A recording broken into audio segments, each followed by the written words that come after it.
Krishna Krishna, Krishna Krishna, Krishna Krishna, Krishna Hey. Krishna Krishna, Krishna Krishna, Krishna Krishna, Krishna Hey. Krishna Krishna, Krishna Krishna, Krishna Krishna, Rakshama. Krishna Krishna, Krishna Krishna, Krishna Krishna, Pahima. Rama Raghava, Rama Raghava, Rama Raghava, Rakshama. Krishna Keshava, Krishna Keshava, Krishna Keshava, Pahima. Rama Raghava, Rama Raghava, Rama Raghava, Rakshama. Krishna Keshava, Krishna Keshava, Krishna Keshava, Pahima. Rama Raghava, Rama Raghava, Rama Raghava, Rakshama. Krishna Keshava, Krishna Keshava, Krishna Keshava, Pahima. Om Jnana Timarandasya Jnananjana Shalakaya Chakshur Unmilitam Yena Tasmai Sri Gurave Namaha. Nama Om Vishnu Padaya Krishna Preshtaya Bhutale Srimate Bhakti Vedanta Swamin Iti Namine. Namaste Saraswate Deve Gauravani Pracharine Nirvishesha Shunyavadi Paschatya Desha Tarane. Trinadapi Sunichena Torar Iva Sahishnuna Amanina Manadena Kirtaniya Sadahari. Hare Nama, Hare Nama, Hare Nama Iva Kevalam Kalau Nastyeva, Nastyeva, Nastyeva Gatir Anyata. Shri Krishna Chaitanya Prabhu Nityananda Shri Advaita Gadadhar Srivas Adi Gaur Bhakta Vrinda. Hare Krishna, Hare Krishna, Krishna Krishna, Hare Hare. Hare Rama, Hare Rama, Rama Rama, Hare Hare. Hare Nama Krishna Yadavaya Namaha. Gopala Govinda Rama Shri Madhusudana. Govinda Jaya Jaya, Gopala Jaya Jaya. Radha Ramana Hari Govinda Jaya Jaya. Radha Ramana Hari Govinda Jaya Jaya. Radha Ramana Hari Govinda Jaya Jaya. Easy to appreciate and is full of lila and also meaning. So we are going to begin with the first part, entitled, "What is this arrangement going on for a great sacrifice?" Om Namo Bhagavate Vasudevaya. Om Namo Bhagavate Vasudevaya.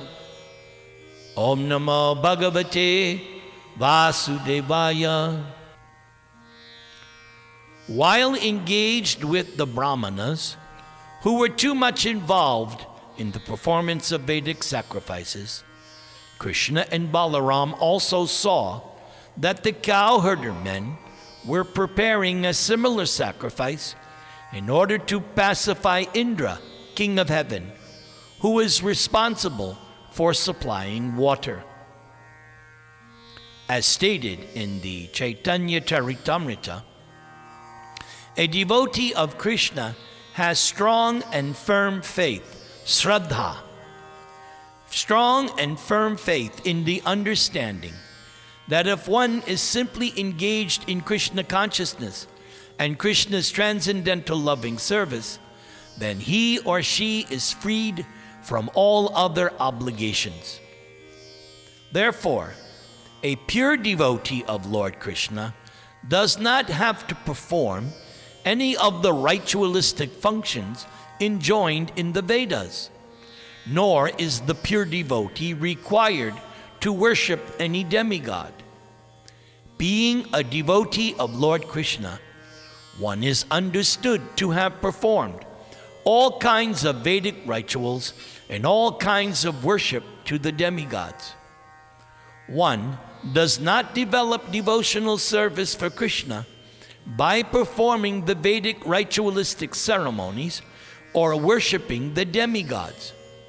But it should be understood that one who is engaged fully in the service of the Lord has already fulfilled all Vedic injunctions. In order to stop all such activities by his devotees, Krishna wanted to firmly establish exclusive devotional service during his presence in Vrindavan. Because Krishna is the omniscient personality of Godhead, Krishna knew that the cowherder men were preparing for the Indra sacrifice. But as a matter of etiquette, Krishna began to inquire with great honor and submission from elder personalities like Maharaj Nanda. Krishna thus asked his father, "My dear father, what is this arrangement going on for a great sacrifice? What is the result of such a sacrifice, and for whom is it meant? How is it performed? Will you kindly let me know? I am very eager to know this procedure, so please explain to me the purpose of this sacrifice." Upon this inquiry, Krishna's father, Nanda Maharaj, remained silent, thinking that his young boy, who would not be able to understand the intricacies of performing the yajna. However, Krishna persisted. "My dear father, for those who are liberal and saintly, there is no secrecy. They do not think anyone to be a friend, an enemy, or a neutral party, because they are always open to everyone. And even for those who are not so liberal, nothing should be kept secret from the family members and friends, although secrecy may be maintained for persons who are inimical. Therefore, you cannot keep any secrets from me." Udasino ridvad varja, atmavat surid uchyate. One who is neutral may be avoided like an enemy, but a friend should be considered like one's own self. My dear Father, all persons are engaged in fruitive activities. Some know what these activities are, and they know the result. And some execute activities without knowing the purpose or the result. A person who acts with full knowledge gets the full result. One who acts without knowledge does not get such a perfect result. Therefore, please let me know the purpose of the sacrifice you are going to perform. Is it according to Vedic injunction, or is it simply a popular ceremony? Kindly let me know in detail about this sacrifice. Upon hearing this inquiry from Krishna, his father Maharaj Nanda replied, "My dear boy, this ceremonial performance is more or less traditional, because rainfall is due to the mercy of King Indra, and the clouds are his representatives. And because water is so important for our living, we must show some gratitude to the controller of this rainfall, Maharaj Indra. So, we are arranging, therefore, to pacify King Indra because he has very kindly sent us clouds to pour down a sufficient quantity of rain for successful agricultural activities. Water is very important, for without rainfall, we cannot farm or produce grain, and without grain, we cannot live. Therefore, rain is necessary for successful religious ceremonies, economic development, and ultimately liberation. So, we should not give up this traditional ceremonial function, for if one gives it up, being influenced by lust, greed, or fear, then it does not look good for such a person." After hearing this, Krishna, the Supreme Personality of Godhead, in the presence of his father and all the elder cowherder men of Vrindavan, spoke in such a way as to make heavenly King Indra very angry. Krishna suggested that they forego the sacrifice. Krishna's reasons for discouraging the sacrifice performed to please Indra were twofold. First, as stated in Bhagavad Gita, "Antavattu phalang tesham, tad bhavat yalpa medasam, devan deva yajo yanti, mad bhakta yanti mam api." There is no need to worship the demigods for any material advancement, for all results derived from worshiping the demigods are simply temporary, and only those who are less intelligent are interested in such temporary results. Secondly, Krishna said, whatever temporary result one derives from worshiping demigods is actually granted by the permission of the Supreme Personality of Godhead. It is clearly stated in Bhagavad Gita, "Mayaiva vihitan hitan."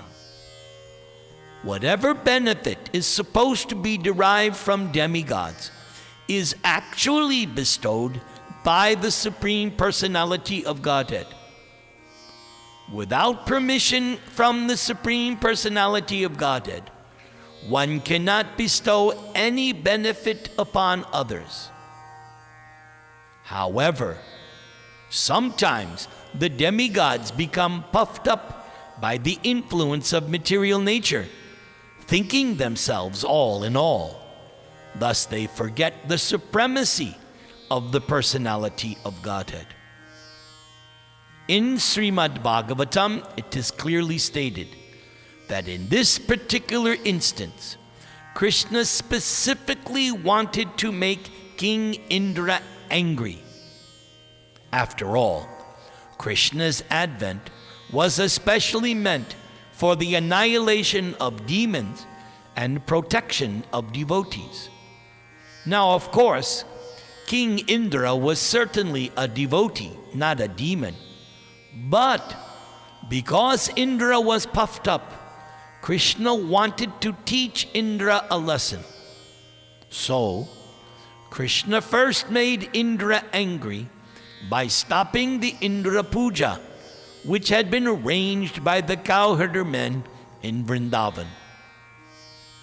With this purpose in mind, Krishna began to talk as if Krishna were an atheist supporting the philosophy of karma Me Mangsa. Advocates of this philosophy do not accept the supreme authority of the personality of Godhead. They put forward the argument that if anyone works nicely, then the result is sure to come. Their opinion is that even if there is a God who gives man the result of his fruitive activities, there is no need to worship him, because unless man works, God cannot bestow any good result.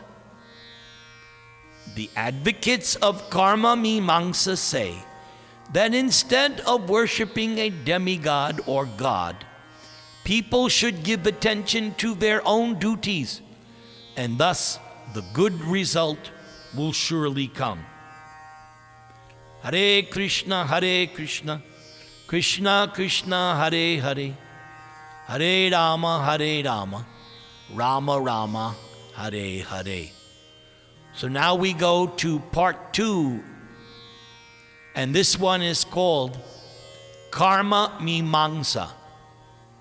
So here we're going to get more in-depth analysis of what this philosophy is. There are 6 philosophies in the Vedas. Karma Me Mangsa is one of them. Lord Krishna then began to speak to his father according to these principles of the Karma Me Mangsa philosophy.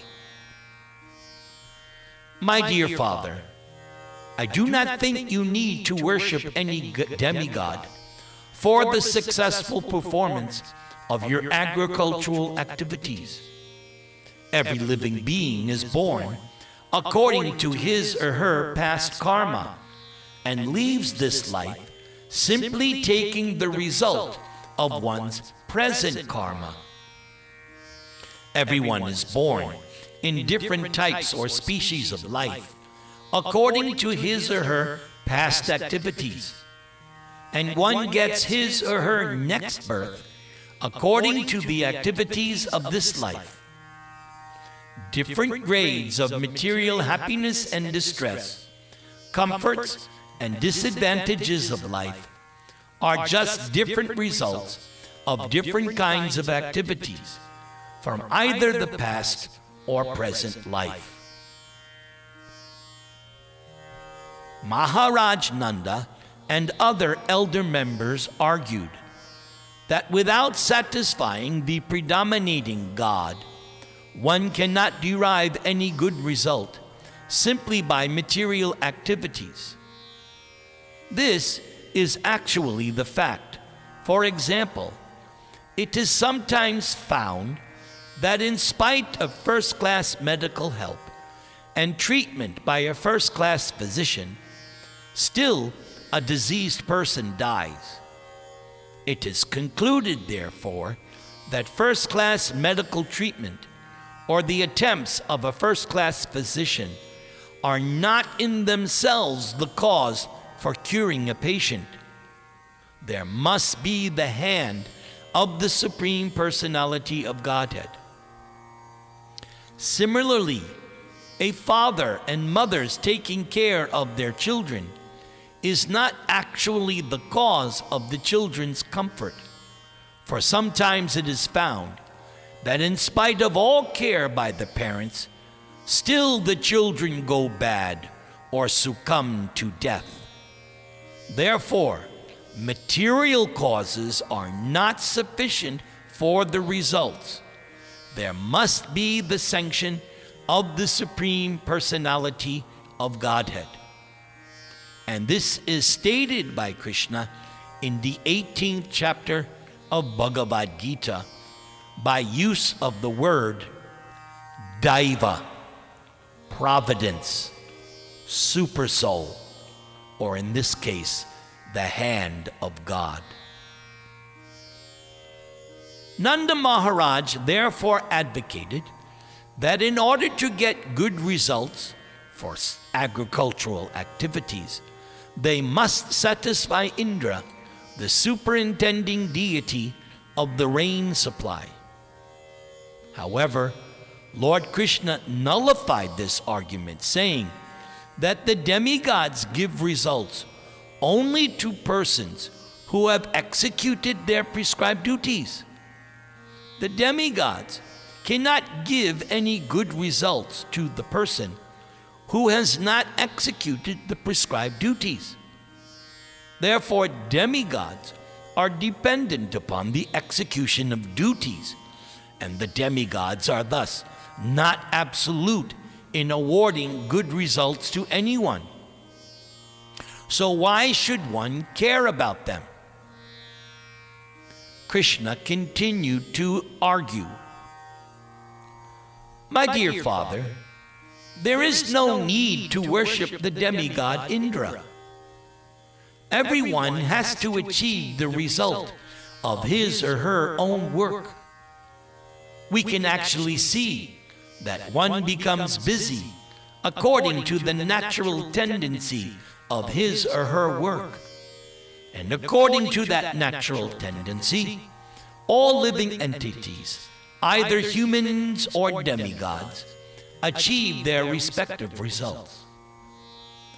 All living entities achieve higher or lower bodies and create enemies, friends, or neutral parties only because of their different kinds of work. My dear father, one should be careful to discharge duties according to his or her natural instinct and not divert attention to the worship of various demigods.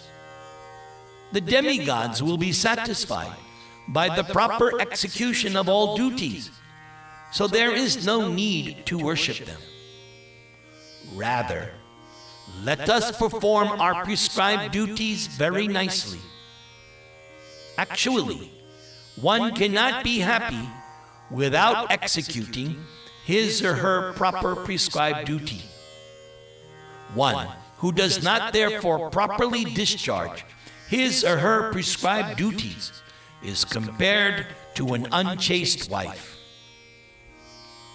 The proper prescribed duty of the Brahmana is the study of the Vedas.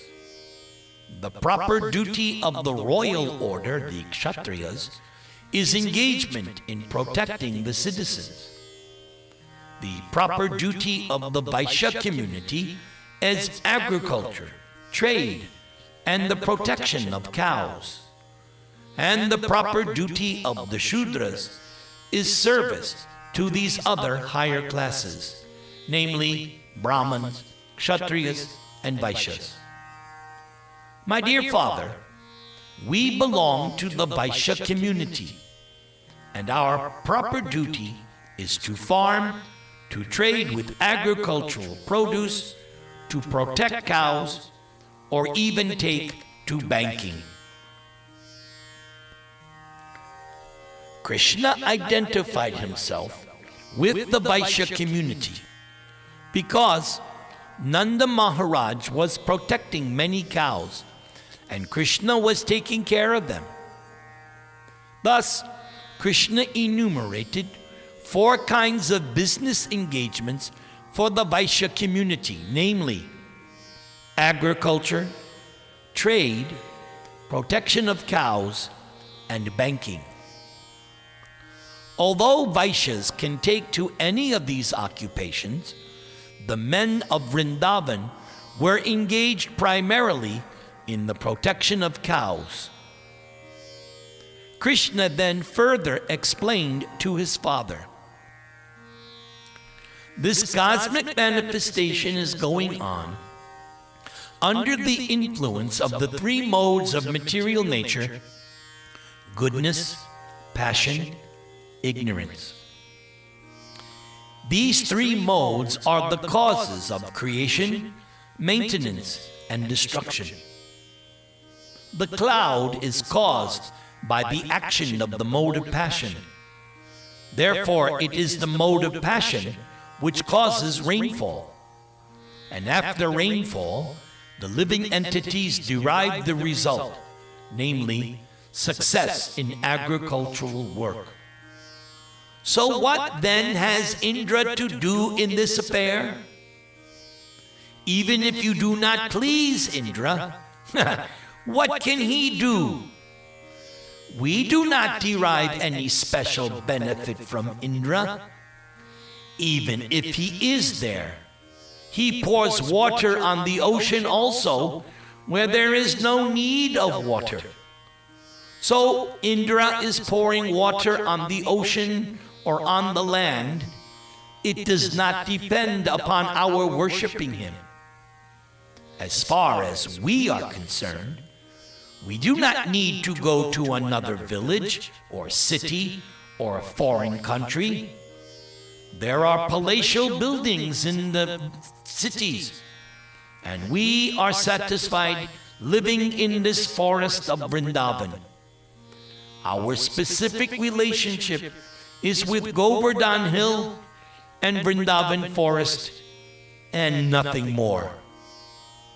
And so, my dear father, I therefore request you to begin a sacrifice which will instead satisfy the local Brahmins and Govardhan Hill, and let us have nothing to do with Indra.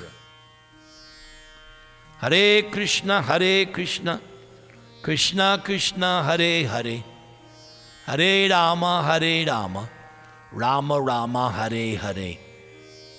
Let's go to the next part number 3 of this chapter, entitled Govardhan Puja. After hearing this statement by Krishna, Nanda Maharaj replied, My dear boy, since you are asking, I shall arrange for a separate sacrifice for the local Brahmins and Govardhan Hill, but for the present, let us execute this sacrifice known as Indra Yagya. But Krishna immediately replied, No, my dear father, do not delay. The sacrifice you propose for Govardhan and the local Brahmanas will take much time. Better we take the arrangement in paraphernalia that you have already made for the Indra Yagya and immediately engage them to satisfy Govardhan Hill and the local Brahmanas. Nanda Maharaj finally relented.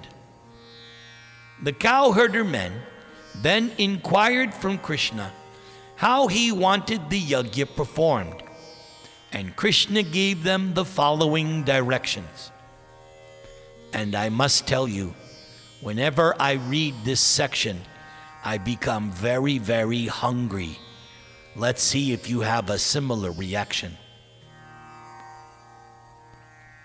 My dear father, prepare very nice foods of all descriptions from the grains and ghee collected for the sacrifice. Prepare rice, dal, halwa, pakora, puri, and all kinds of milk preparations, such as sweet rice, rabri, sweet balls, sandesh, rasagula, and laddu. Also, you should invite the learned Brahmanas who can chant Vedic hymns and who can offer oblations to the sacrificial fire. The Brahmanas should be given all kinds of grains in charity. Then you should decorate all the cows and feed them well. After performing this, you should give money in charity to the Brahmanas. As far as the lower animals are concerned, such as the dogs, as well as the lower grades of people, such as chandalas or the fifth class of men, who are considered untouchable, they also may be given sumptuous prasadam. After nice grass has been given to the cows, the sacrifice known as Govardhan Puja may immediately begin. This sacrifice will very much satisfy me. In this statement, Lord Krishna practically described the whole economy of the Vaishya community. In all communities in human society, including Brahmanas, Kshatriyas, Vaishyas, Shudras, Chandalas, and in the animal kingdom, including cows, dogs, goats, everyone has its part to play. Each is to work in cooperation for the total benefit of all society, which includes not only animate objects, but also inanimate objects like hills and land. The Vaishya community is specifically responsible for the economic improvement of society by producing grains, giving protection to the cows, transporting food when needed, and by banking and finance. From this statement, we learn also that although cats and dogs, which have nowadays become very important, still they are not to be neglected. Cow protection is actually more important than protection of cats and dogs. Another hint we get from this statement is that chandalas or untouchables are also not to be neglected by the higher classes and should be given necessary protection. Everyone is important, but some are directly responsible for the advancement of human society, and some are only indirectly responsible.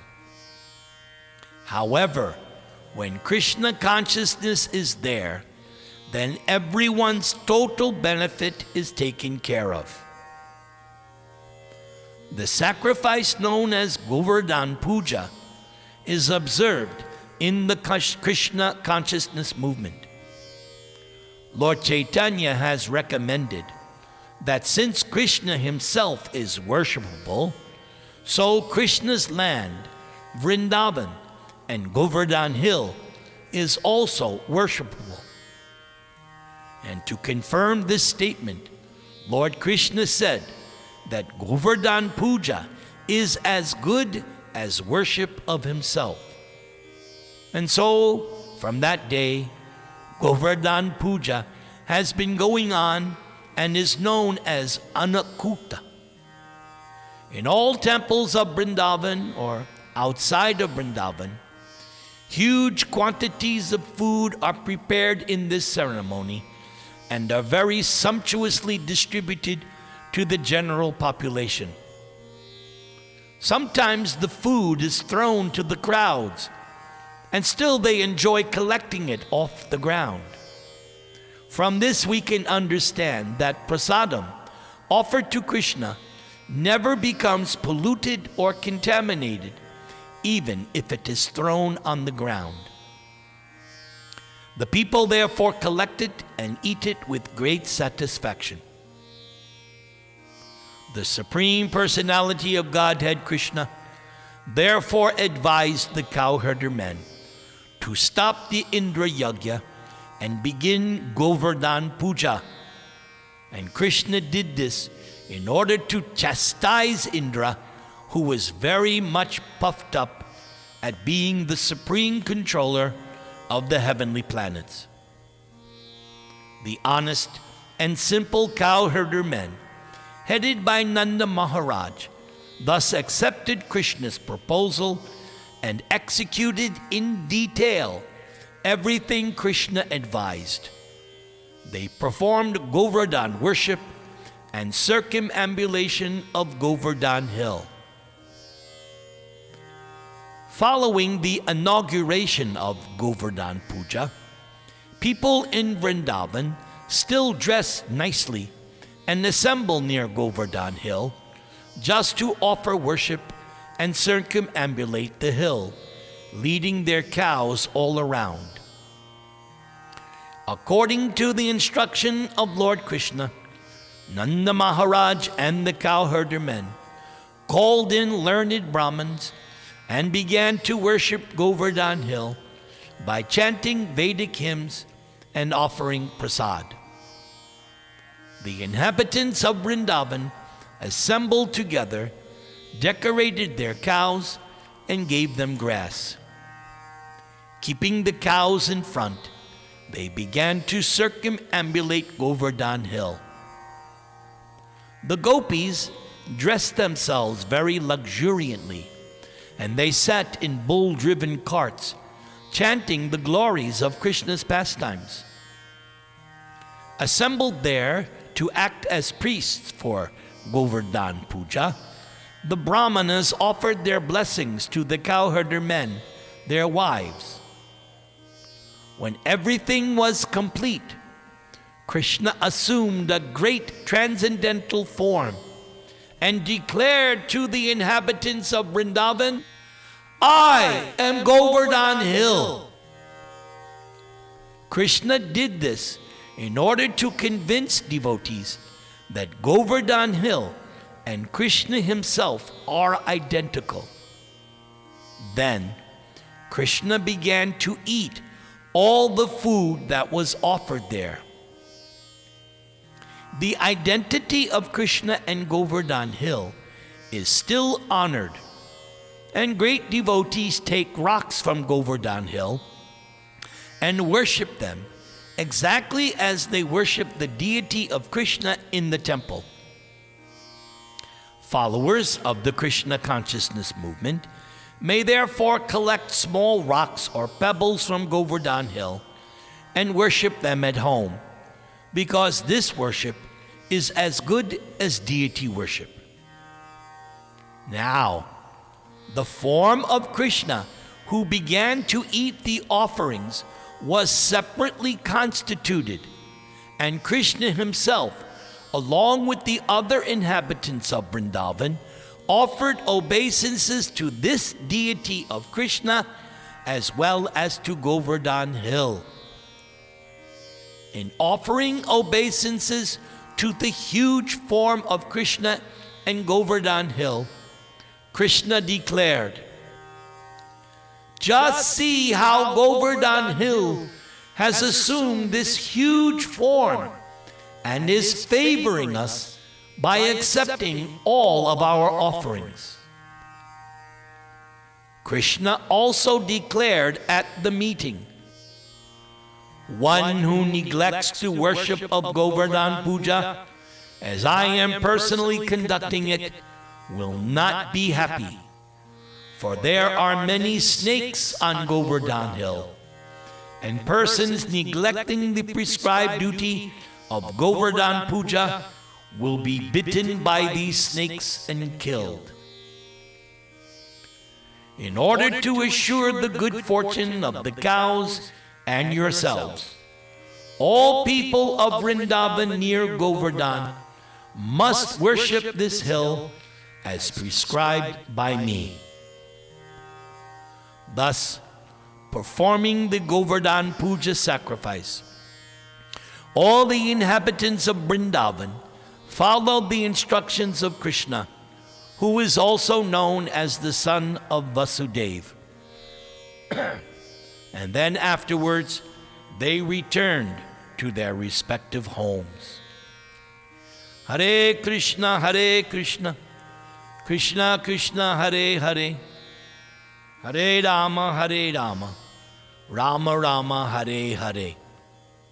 Instead of singing Nasringa prayers in honor of this Govardhan Leela, I'm going to sing different bhajan. Govinda Jaya Jaya, Gopala Jaya Jaya, Radha Ramana Hari, Govinda Jaya Jaya, Govinda Jaya Jaya, Gopala Jaya Jaya, Radha Ramana Hari, Govinda Jaya Jaya, Govinda Jaya Jaya, Gopala Jaya Jaya, Radha Ramana Hari, Govinda Jaya Jaya, Radha Ramana Hari, Govinda Jaya Jaya, Govinda Jaya Jaya, Gopala Jaya Jaya, Radha Ramana Hari, Govinda Jaya Jaya, Radha Ramana Hari, Govinda Jaya Jaya, Govinda Jaya Jaya, Gopala Jaya Jaya, Radha Ramana Hari, Govinda Jaya Jaya, Govinda Jaya Jaya, Gopala Jaya Jaya, Radha Ramana Hari, Govinda Jaya Jaya, Govinda Jaya Jaya, Gopala Jaya Jaya, Radha Ramana Hari, Govinda Jaya Jaya, Radha Ramana Hari, Govinda Jaya Jaya, Govinda Jaya Jaya, Gopala Jaya Jaya, Radha Ramana Hari, Govinda Jaya Jaya. So here is a picture of what we studied at the end of today's class. Here you see in the lower left-hand corner Krishna and Balaram, followed by all the residents of Vrindavan. You see on a cart is either Yashoda or Radharani. Everybody is circumambulating Govardhan Hill. You see the cows. You also see in the heavens the demigods in the higher planetary systems, showering flowers, showing their approval of this Govardhan Puja. And here you see, above my head, the gigantic form of Krishna that was separately manifested from the Krishna who was 7 years old circumambulating the hill. As we read, this huge form of Krishna was eating all the food, and you see stacks and stacks of food. So I very much like this picture because it gives you a nice meditation on what we read today. Hare Krishna, Krishna Krishna, Hare Hare, Hare Rama, Rama Rama, Hare Hare.